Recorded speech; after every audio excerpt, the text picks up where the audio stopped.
kenyataannya cinta doang gak bisa untuk beli beras. Mereka adalah sebuah bagian dari harmoni yang kita sebut kebahagiaan. Pria ini bernama Su Xingyu. Dia adalah pemuda yang memiliki mimpi sebagai musisi. Xingyu selalu membayangkan dirinya tampil di panggung gemerlap dan memiliki banyak penggemar. Sayangnya mimpi hanyalah mimpi. Saat ini Xingyu hanya bekerja sebagai teknisi band Walking XL. Teknisi band adalah orang yang bertanggung jawab untuk menyiapkan peralatan band sebelum mereka tampil. Band XL ini memiliki seorang agen atau manajer perempuan yang cantik bernama Xiao Tianxin. Sayangnya Tian tidak diperlakukan dengan baik oleh personil band XL ini, bahkan sering direndahkan dan juga dilecehkan. Xingyu yang melihat Tian dilecehkan menjadi marah. Lantas Xingyu pun punya ide untuk mempermalukan personil band XL ini dengan cara melepas baut pada simbal drum mereka. Setelah kejadian memalukan band XL kemarin, Xingyu pun dipecat sebagai teknisi. Namun hal itu tidak menjadi masalah besar bagi Xingyu karena buah dari kejadian itu adalah dirinya menjadi dekat dengan Tian. Malam ini Xingyu dan Tian akan makan malam berdua. Mereka pun ngobrol dan menceritakan cita-cita masing-masing. Xingyu ingin menjadi musisi, sedangkan Tian ingin seperti Mei, seorang agen yang dapat membuat kliennya menjadi artis besar. Setelah makan malam, Tian dan Xingyu yang udah mabuk berjalan-jalan keliling kota. Mereka berandai-andai jika Xingyu sudah menjadi bintang, maka Tian akan menjadi penggemar Xingyu nomor 1 di dunia. Semakin lama, Xingyu semakin tertarik dengan Tian. Beruntung Tian juga merasakan hal yang sama, sehingga mereka pun memutuskan untuk berpacaran. Setelah menjadi pengangguran setelah dipecat sebagai teknisi, Xingyu pun memutuskan merantau ke Inggris demi melanjutkan hidupnya. Xingyu berencana akan bekerja di restoran milik teman pamannya, dan tentu saja hal itu membuat Tian sedih. Akan tetapi Xingyu memberikan gelang merahnya untuk Tian sebagai tanda kalau mereka terus terikat meskipun berjauhan. Setelah memberi gelang, Xingyu pun meminta sesuatu dari Tian yang dapat membuatnya terus mengingat kekasihnya itu. Dan Tian lalu memberikan pulpen kesayangannya untuk Xingyu. Dengan senang hati Xingyu pun menerimanya dan berjanji akan terus menulis lagu menggunakan pulpen itu untuk Tian. Meskipun keduanya sudah saling dekat, namun Tian tetap khawatir mereka tidak akan bertemu lagi. Xingyu pun kemudian menenangkan Tian dan berjanji mereka akan bertemu di taman itu lagi. 5 tahun kemudian, Xingyu telah menjadi seorang bintang besar. Xingyu kini menjadi musisi besar yang setiap hari syuting untuk video musik dan juga iklan. Wajah tampannya juga membuat Xingyu sering digoda oleh Maoli, teman kerjanya yang sangat cantik. Namun Xingyu gak pernah tertarik. Selain itu, Xingyu memiliki penggemar yang sangat banyak. Wajah Xingyu juga terpampang di mana-mana sebagai brand ambasador berbagai produk. Dan tentu saja dia sekarang sudah kaya raya. Manajer Xingyu yang bernama Mei benar-benar berambisi membuat Xingyu menjadi mega bintang. Mei mencatatkan jadwal Xingyu yang padat, bahkan Mei menerima tawaran peran film remaja untuk Xingyu. Hal itu membuat Xingyu marah karena Mei tidak pernah berdiskusi dengan Xingyu. Sebenarnya Xingyu hanya ingin bermusik, bukan berakting. Mei pun ikut marah dan Mei berpendapat bahwa artis di industri sekarang harus bisa menjadi multitalenta. Menurut Mei, Xingyu harus memanfaatkan karismanya untuk memikat hati perempuan muda Cina. Namun Xingyu tetap menolak. Xingyu ingin memikat hati penggemarnya melalui musik. Di tempat lain, Tian datang ke gedung Zhonglu.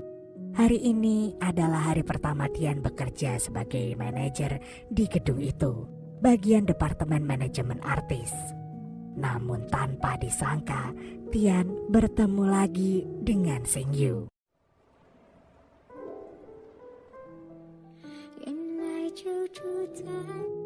Sayangnya pertemuan itu justru membuat mereka mengingat kenangan buruk 3 tahun lalu. 3 tahun lalu saat Xingyu masih bekerja sebagai tukang cuci piring, Xingyu dan Tian bertengkar hebat di telepon. Xingyu selalu mengeluh gak bisa menulis lagu lagi dan juga uangnya tidak cukup untuk hidup. Sehingga dia ingin kembali pulang. Akan tetapi bukannya memberi semangat, Tian malah meminta putus. Tian merasa jarak mereka terlalu jauh dan hubungan mereka tidak memiliki masa depan. Tian juga merasa bahwa masa depan Xingyu juga tidak jelas. Tian saat itu sudah menjadi agen eksekutif yang sibuk. Dan Tian kesal harus meluangkan waktu untuk sekedar menelpon Xingyu. Xingyu awalnya gak percaya, sampai Tian memberi alasan lain bahwa ia sudah memiliki laki-laki baru. Hal itu sontak membuat Xingyu pun kecewa, marah, bercampur sedih. Dan setelah telepon itu ditutup, terlihat Tian yang sedang menangis. Tampak sebuah penyesalan yang dalam tersirat di wajah Tian. Kita kembali lagi ke gedung Zhonglu. Pagi ini Tian berusaha menyapa Xingyu, namun tampaknya Xingyu masih marah sehingga mengabaikan Tian. Tian saat ini merupakan pegawai baru di perusahaan itu. Tian berusaha menyapa semua pegawai yang ada di sana dan menanyakan letak mejanya. Namun para pegawai itu tidak menghiraukan Tian karena ada peristiwa menghebohkan yang terjadi di sana. Hal itu pun membuat Tian penasaran. Kehebohan itu ternyata berasal dari ruangan bos besar Mei dan Xingyu yang terlibat pertengkaran hebat. Mei mengungkit-ungkit perannya sebagai agen yang telah membesarkan nama Xingyu. Namun Xingyu tetap pada pendiriannya untuk menolak berakting. Setelah bertengkar tanpa mendapat kesimpulan apapun, Mei dan Xingyu keluar dari ruangan bos besarnya. Dengan penuh emosi, Mei menantang Xingyu untuk mencari agen baru yang dapat melayani Xingyu. Xingyu pun melihat sekitar. Semua orang yang ada di sana langsung memalingkan muka, berharap tidak dipilih oleh Xingyu, kecuali Tian. Xingyu pun akhirnya memilih Tian sebagai manajer barunya. Tian tentu saja kaget dengan tindakan Xingyu, dan oleh karena itu Xingyu pun mengajak Tian ke sebuah restoran yang udah dia pesan, hanya untuk membicarakan hal ini. Melalui pembicaraan itu, Tian juga sebenarnya mau menjadi manajernya Xingyu. Lagi pula seluruh pembayaran gaji sudah diselesaikan oleh Xingyu. Dan malam harinya Tian pun melamun. Ia memandangi lukisannya dan melihat gelang merah pemberian Xingyu 5 tahun lalu. Tian melepas gelang itu kemudian menggantungkannya di atas lukisan. Saat sedang melamun, tiba-tiba ponsel Tian berbunyi. Beberapa pesan masuk dari Xingyu. Laki-laki itu meminta Tian datang ke apartemennya jam 9 pagi. Keesokan paginya Tian datang pukul 9 tepat. Pembantu Xingyu membukakan pintu dan mempersilahkan Tian masuk. Tian kemudian masuk sambil melihat-lihat isi apartemen Xingyu yang kelihatan sangat-sangat mewah itu. Tian juga melihat sebuah rak yang penuh dengan piala penghargaan musik milik Xingyu. Saat Tian sedang asik memegang barang-barang Xingyu, Xingyu pun tahu-tahu datang sambil memencet touch keyboard, membuat Tian terkejut. Dan setelah itu Xingyu pun ngajakin Tian melihat sisi lain dari apartemennya. Xingyu menunjukkan tempat terbaik di apartemennya, yaitu kolam ikan dan tempat bersantai. Hal itu membuat Tian curiga kalau alasan Xingyu mengundangnya pagi ini adalah untuk memamerkan kesuksesannya. Akan tetapi Xingyu pun membantah. Xingyu berkata bahwa alasan ia meminta Tian ke apartemennya adalah supaya Tian bisa lebih mengenalinya. Tian pun tertawa karena menurut Tian Xingyu masih sama seperti dulu.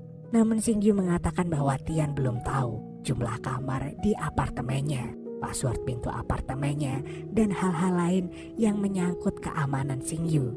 Tian pun akhirnya setuju. Kemudian masuk lagi ke apartemen untuk mempelajari semua itu. Sambil tertawa-tawa, Tian pun menjelajahi apartemen Xingyu dan menjamah seluruh benda milik Xingyu. Tian sekarang benar-benar sibuk sebagai agen Xingyu yang baru. Salah satu tugas agen adalah membentuk citra artisnya. Dan Tian memulainya dengan melakukan penilaian terhadap Xingyu untuk memperbaiki citra Xingyu di hadapan penggemar maupun media. Selain itu, Tian juga mengarahkan sikap Xingyu dalam sebuah wawancara supaya mendapat image yang baik sebagai artis. Selain mengarahkan sikap, Tian juga memperhatikan penampilan Xingyu. Kini, Tian benar-benar sibuk. Dia pun menemani Xingyu saat pemotretan, proses rekaman, dan melindungi Xingyu dari serbuan penggemar. Namun selama menjalani kesibukan itu, Tian kadang-kadang kesal karena Xingyu sering bersikap seenaknya sendiri. Pada hari itu Xingyu terlibat dalam acara penandatanganan kontrak Bos Moji. Tetapi saat Xingyu akan memberikan tanda tangannya, Xingyu menyadari ia kehilangan pulpennya. Bos Moji sempat akan menawarkan pulpennya, namun Xingyu menolak. Karena panik, Xingyu memanggil Tian. Tian lantas mengajak Xingyu ke belakang, menghindari wartawan. Ketika sudah tiba di belakang, Tian menumpahkan kekesalannya pada Xingyu. Tian kesal karena menganggap semua pulpen sama aja, dan meminta Xingyu segera memberikan tanda tangannya di atas kontrak yang telah disepakati. Sayangnya, Xingyu tetap menolak. Saat pertengkaran Xingyu dengan Tian memuncak, tiba-tiba Tony datang sambil membawakan pulpen yang Xingyu cari. Melihat pulpen itu, Tian terkejut. Tian gak nyangka Xingyu masih menggunakan pulpen pemberiannya dari 5 tahun yang lalu.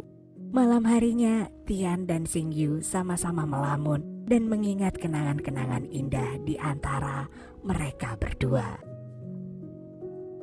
Dan keesokan harinya, Tian makan sendirian di sebuah restoran sambil kerja.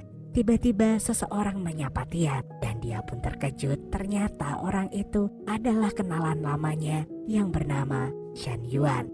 Seperti biasa, Yuan menanyakan kabar dan basa-basi sampai ia menyinggung tentang pernikahan. Yuan menanyakan apakah Tian jatuh cinta dengan Xingyu karena Xingyu saat ini merupakan idola banyak perempuan. Sedangkan di tempat lain, Xingyu sedang syuting dengan Maoli. Maoli sangat cantik dan ia gak bosan-bosannya menggoda Xingyu.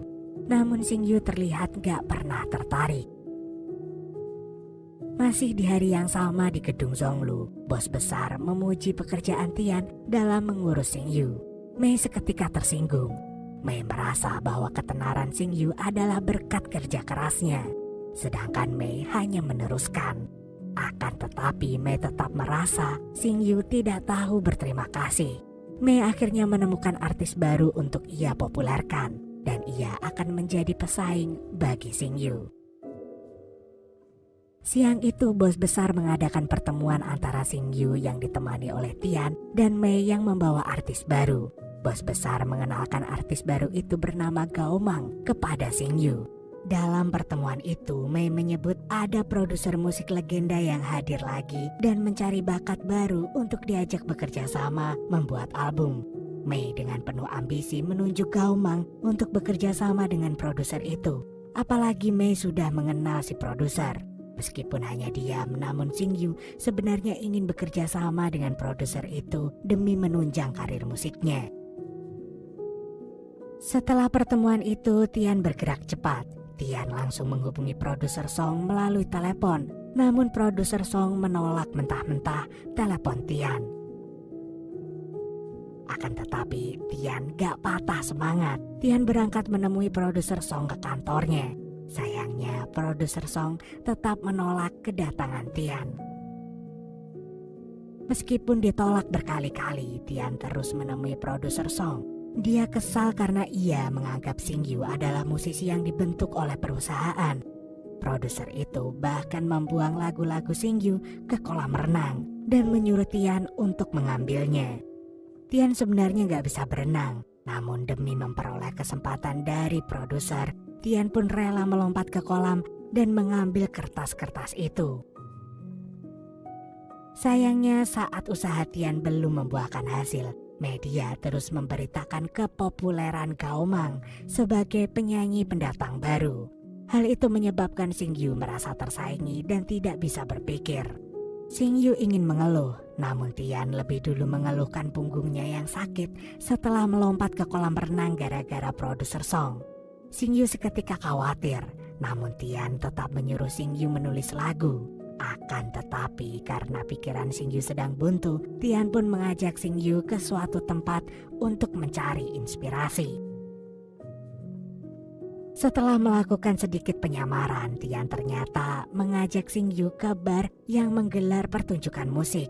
Di dalam bar itu tidak ada yang memperdulikan status Xing Yu sebagai artis terkenal. Semua orang yang ada di sana menari mengikuti alunan musik. Lama-lama Xing Yu merasa santai dan ikut menari. Melihat antusiasme pengunjung di bar, pemain band mengakhiri pertunjukannya dan meminta partisipasi pengunjung. Tian pun langsung mengangkat tangan Xing Yu. Xing Yu pun sempat kaget, namun si pemain band tetap menunjuk Xing Yu ke panggung. Setelah meyakinkan dirinya, Xing Yu pun akhirnya naik ke panggung dan duduk di kursi piano.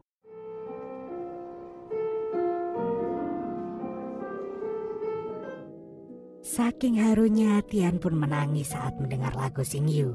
Tian jadi teringat kenangan-kenangan romantisnya bersama Xing Yu.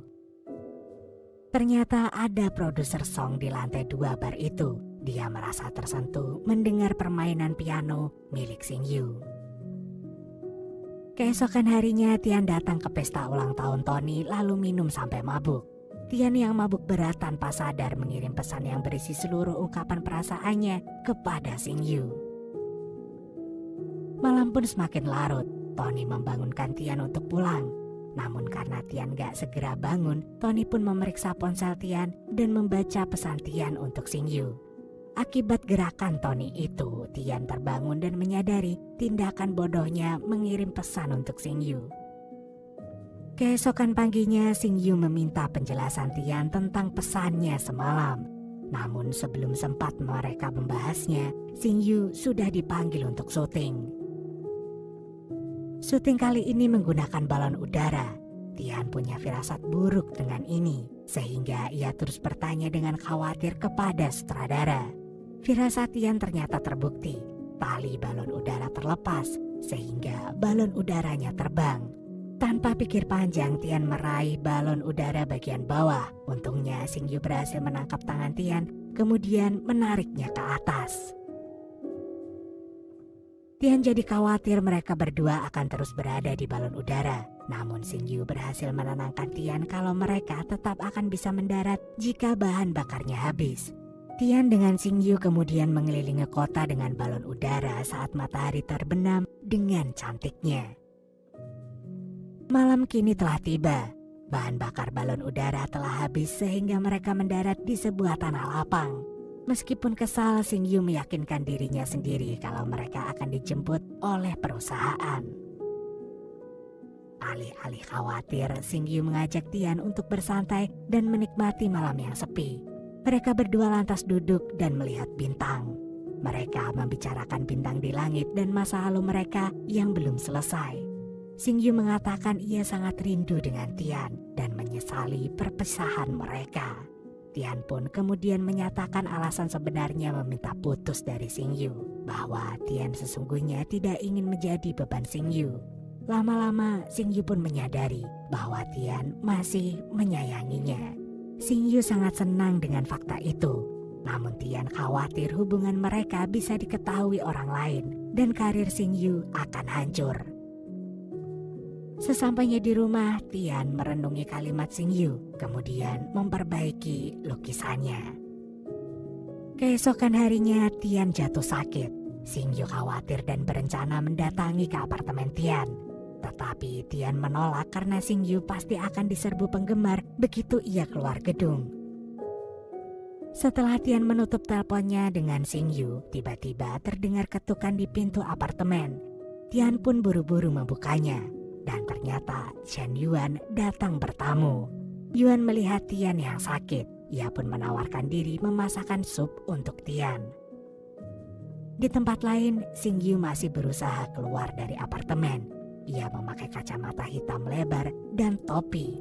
Namun saat ia keluar gedung ternyata sudah banyak penggemar yang meneriakkan namanya. Xingyu dengan panik memilih masuk apartemen lagi dan memikirkan cara lain. Lalu tiba-tiba Xingyu teringat dengan baju ibunya, kemudian memakainya. Ide Xingyu itu ternyata berhasil. Xingyu pun menyamar sebagai perempuan dan tidak ada satu orang pun yang mengenalinya. Xingyu seketika langsung menuju apartemen Tian. Begitu sampai di apartemen Tian, Xingyu tidak sabar dan langsung memeriksa keadaan Tian. Tepat saat itu, Yuan keluar dari dapur dan Xingyu merasa cemburu.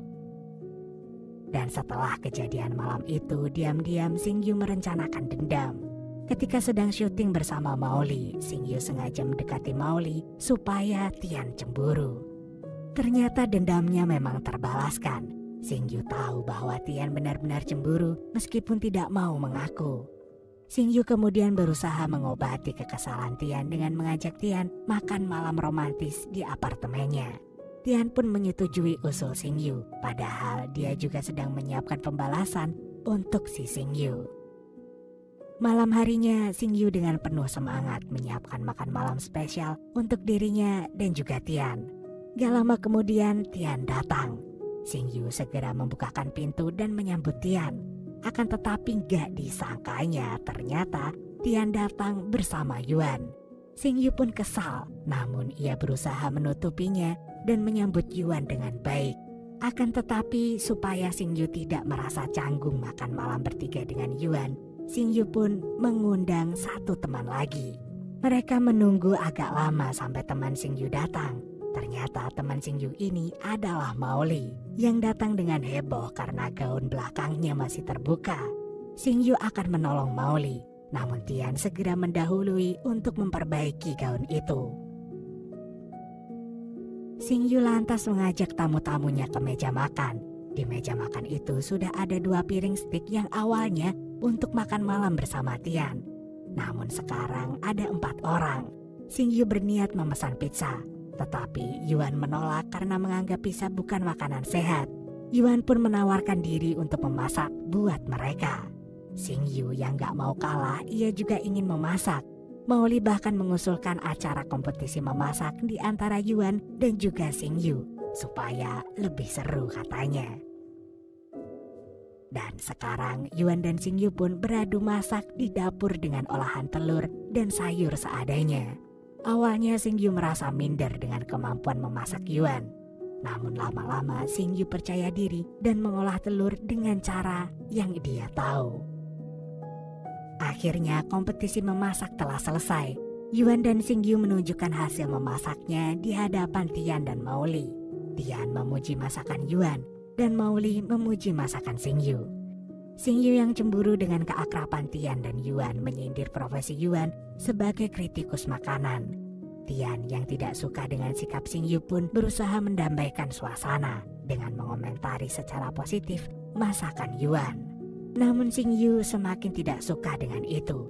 Dia tiba-tiba mengacak-acak masakan Yuan. Yuan yang tidak bisa menahan kesal pun akhirnya menghina profesi Xingyu sebagai idola remaja yang gak sopan. Xingyu pun seketika gak terima. Ia pun menantang Yuan dan Yuan juga ikut marah dan mereka pun bertengkar. Namun tiba-tiba di tengah kekacauan, Tian menerima pesan dari sang produser song. Pesan itu mengatakan bahwa produser menerima Xingyu sebagai rekan membuat album. Dan tanpa sadar Xingyu dan Tian bersorak senang dan saling berpelukan. Berita kerjasama Song dengan Xingyu pun telah tersebar ke media. Mei merasa tidak percaya dengan berita itu. Dan Mei pun akhirnya menemui temannya yang merupakan seorang paparazi. Paparazi ini menunjukkan foto eksklusif Gaomang tengah berpacaran. Mei sebagai seorang manajer tentu ingin melindungi artisnya. Paparazi itu pun kemudian memberi sebuah tawaran.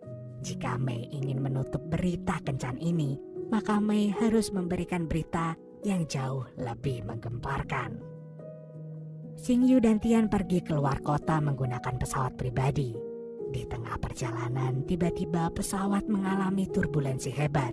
Seluruh penumpang pun langsung panik. Xingyu seketika meraih tangan Tian dan memegangnya. Tian pun terkejut, namun ia semakin panik karena guncangannya semakin besar. Di tengah kepanikan itu, Xingyu mengungkapkan perasaannya.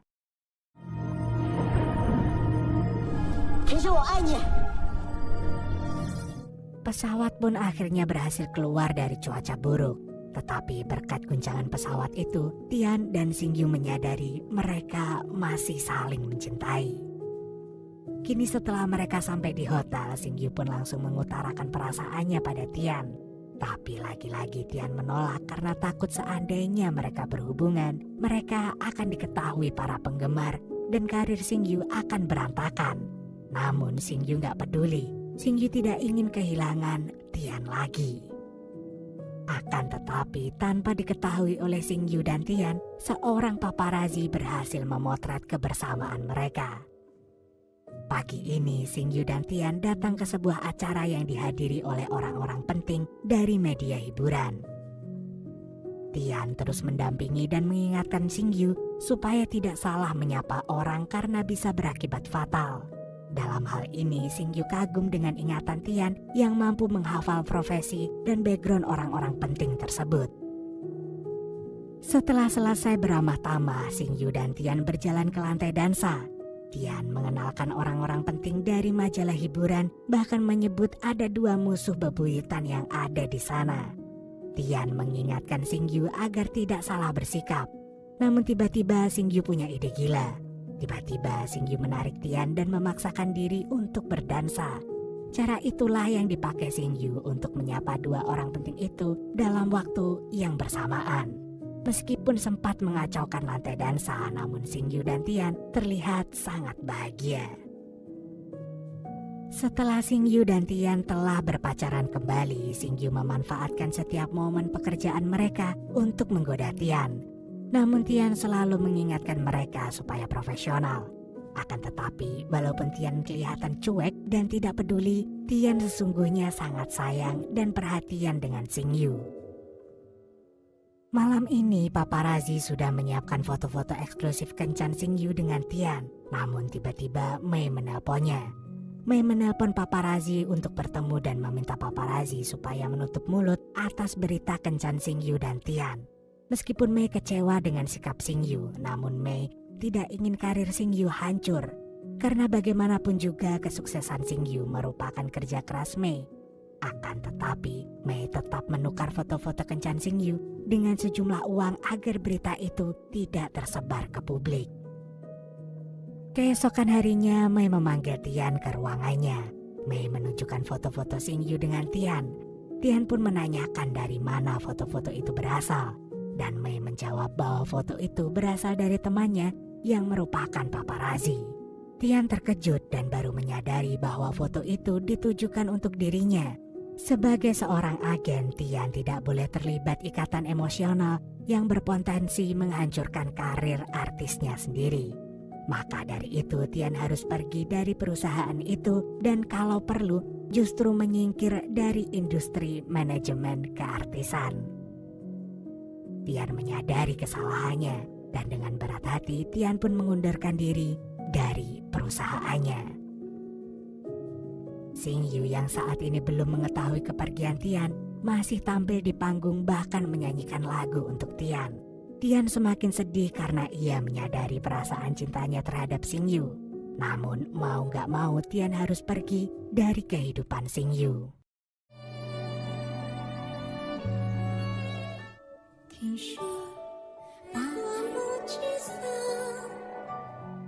Pada detik itulah Xingyu turun dari panggung dan mengetahui kepergian Tian. Xingyu berusaha mencari Tian, namun Tian telah benar-benar pergi. Walaupun sebenarnya selain Xingyu, Tian juga merasakan sakitnya karena kehilangan. Beberapa bulan kemudian, Xingyu merilis album berjudul Missing You. Album ini sengaja ditulis Xingyu untuk Tian. Malam ini, Xingyu bersiap menghadiri acara penganugerahan musik. Untuk melihat acara itu, Tian diam-diam datang, namun berada di daratan penggemar. Dalam acara penghargaan itu, Xingyu duduk antara teman-teman artisnya. Ia merasa sedikit gugup saat pengumuman dibacakan.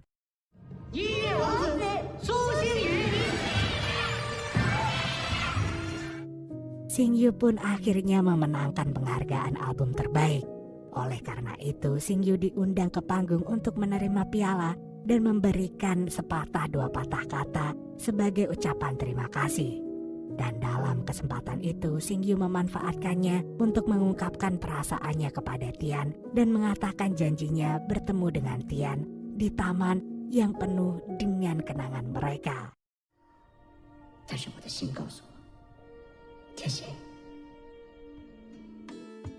Setelah mengucapkan pidato, Xingyu pun turun panggung. Dan saking senangnya, Mei bahkan menyuruh Xingyu untuk mengejar cintanya. Tian terkejut dengan tindakan Xingyu. Namun Tian dengan cepat menyusul Xingyu keluar dari gedung dan berlari menuju taman yang mereka janjikan. Xingyu dan Tian akhirnya tiba di taman tempat mereka dulu memadu kasih. Meskipun kini Xingyu dan Tian telah mengakui perasaan cintanya masing-masing, Tian masih khawatir terhadap hubungan mereka dan juga karir Xingyu.